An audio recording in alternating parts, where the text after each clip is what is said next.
أحب أرحب بيكم. أولا النهاردة معانا وصفة جديدة اللي هي طريقة عمل الكمونية المصرية بكرشة الخروف، ودي طريقة سهلة جدا وهتاكلوا لو عملتوا الطريقة بتاعتي طعم وريحة حلوة جدا مميز يعني.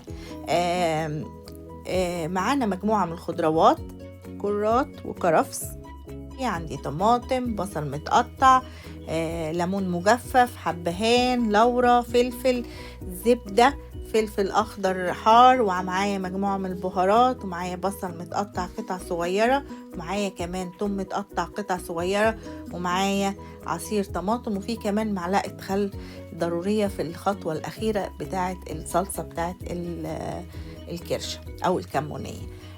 بالنسبة للكرشة دي أنا غسلها كويس، احنا عندنا هنا بيبيعوها نظيفة، بس أنا غسلتها كويس وبعدين نقعتها في محلول من المية والملح والليمون. في ناس بتحط الخل على اللي هي المية اللي بننقع فيها الكرشة، بس الحقيقة انها بتثبت الزفارة الخل، لكن عشان تبقى ريحة الزفارة ما فيهاش زفارة خالص بنحط ملح وليمون بس في المية، مش أقل من ساعة طبعا. عشان كمان تطلع ريحتها حلوة لازم ان احنا نعمل الخطوة الاولانية اللي انا بعملها دي، اللي هي بنجيب حلة بنسخنها على درجة حرارة عالية، وبنبتدي ان احنا نحط فيها الكرشة من غير اي مادة دهنية، يعني من غير سمنة ولا زبدة ولا زيت.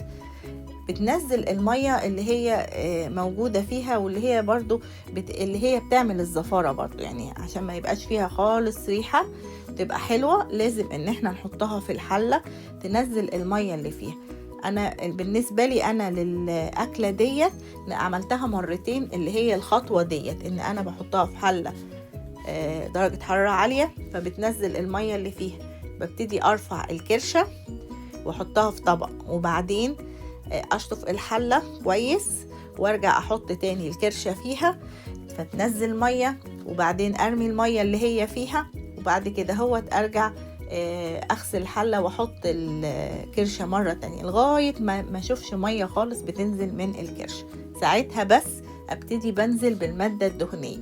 ممكن في ناس بتحب تستخدم الزيت، في ناس تحب تستخدم السمنة، في زبدة. أنا النهاردة استخدمت زبدة، الحاجة المتوفرة عندك استخدميها. وتعالوا نشوف هنعمل ايه بقى.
اتأكدت ان خلاص هي ما فيهاش اي مية، فببتدي بنزل بالزبدة بتاعتي.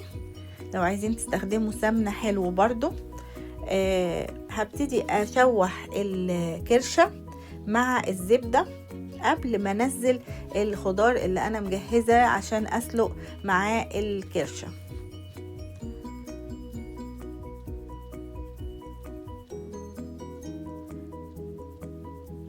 معايا هنا هنلاقي عندي كرات وعندي سلري وعندي كمان طماطم، بصل شرايح، وعندي فلفل حصى حبوب، عايزين تستخدموا فلفل مطحون حلو برضو. معايا ليمون مجفف، معايا لورا، معايا حبهان حصى. بعد وكمان هحط على فكرة ربع معلقة صغيرة من الحبهان المطحون. لو ما عندكيش غير حبهان مطحون استخدمي الحبهان المطحون. فلفل مطحون حلو برضو، اللي موجود عندك استخدميه.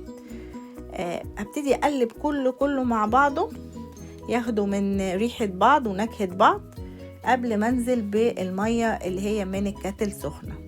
ودي المكونات بتاعة سلق الكرشة، هتدي ريحة وطعم جميل جدا للكرشة. طبعا انا منزلتش بالملح، الملح دي هتبقى اخر مرحلة في التجهيز اللي هي الكمونية مع الصوص بتاعها اللي هتتحط فيه تكمل سوا فيه.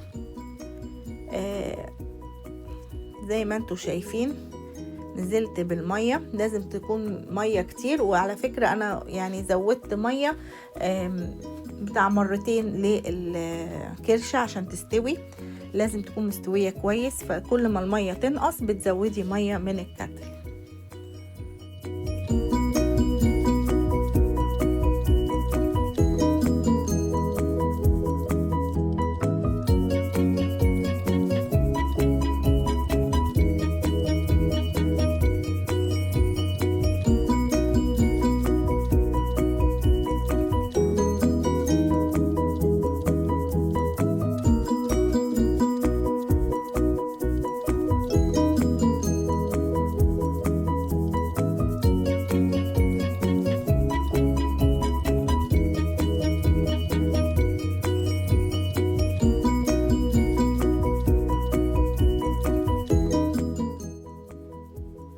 هنبتدي ان احنا نطلع الكرشة لما تستوي زي ما انتوا شايفين في مصفى. طبعا المية اللي استوت فيها الكرشة دي احنا بنرميها، ما بنستخدمهاش.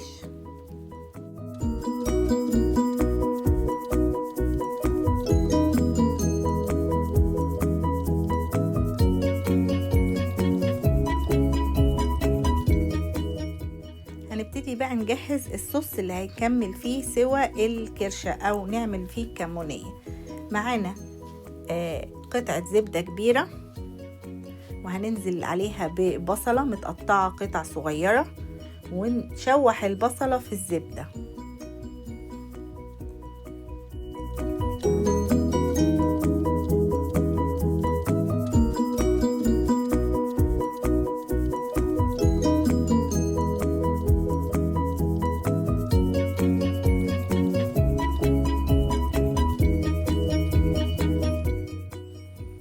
بعد كده هنزل بقرن من الفلفل الحامي او الحار، والخطوة دي اختيارية، لو ما بتحبوش الفلفل اللي هو الحار ما تضيفوهوش. برضو هبتدي اقلبهم مع بعض.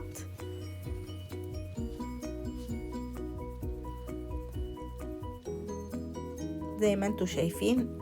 وبعدين هبتدي انزل بعد كده هو بالثوم اللي انا مقطعاه قطع صغيرة، واقلب كله مع بعضه.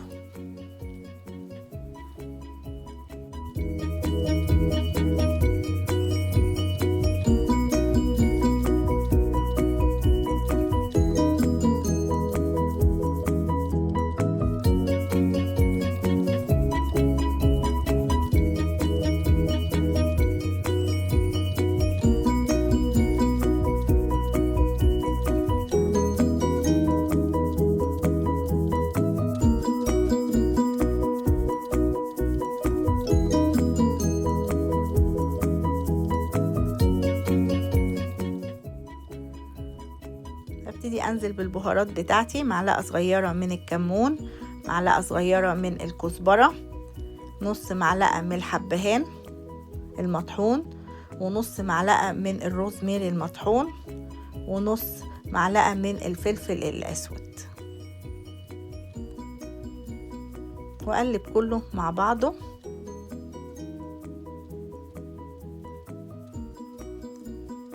بعد كده هنزل بمعلقة كبيرة من الخل الأبيض، والحقيقة انها بتدي طعم جميل جدا وريحة للصوص اللي بيستوي فيه الكرشة او الكمونية.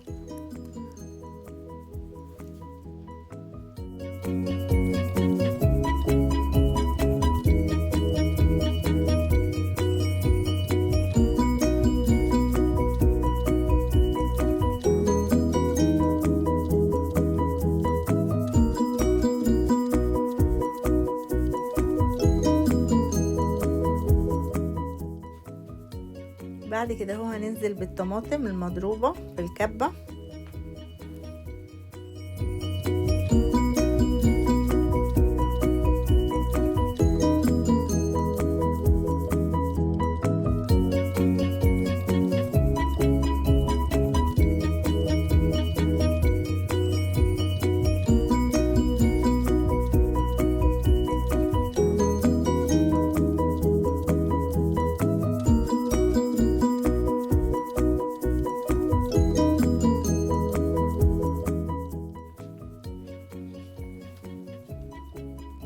لما تتسبك الطماطم بتاعتي هبتدي انزل بالكرشة اللي هي انا سلقاها وشايلها على الجنب.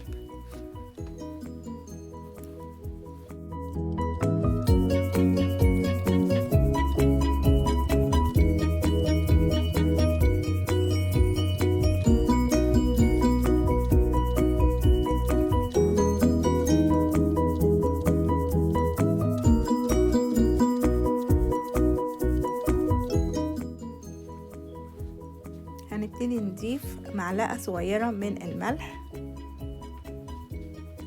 ونقلب. انا دقت هنا الصوص بتاع الطماطم لقيته محتاج تاني ان انا اضيف ملح، فحطيت ربع معلقة صغيرة من الملح.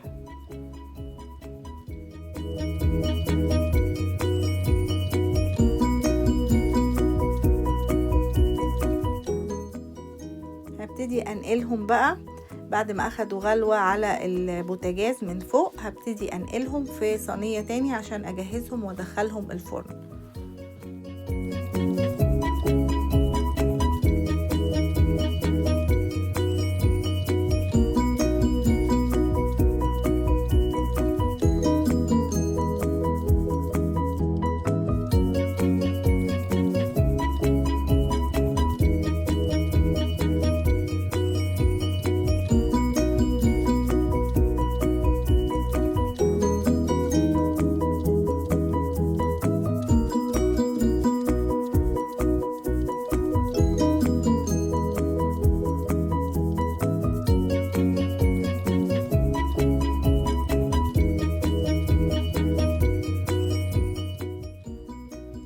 هنحطه في الفرن على درجة حرارة 550، واخد مني ربع ساعة جوه الفرن، ماخدش وقت طويل واستوى. طلع طعمه جميل جدا جدا جدا.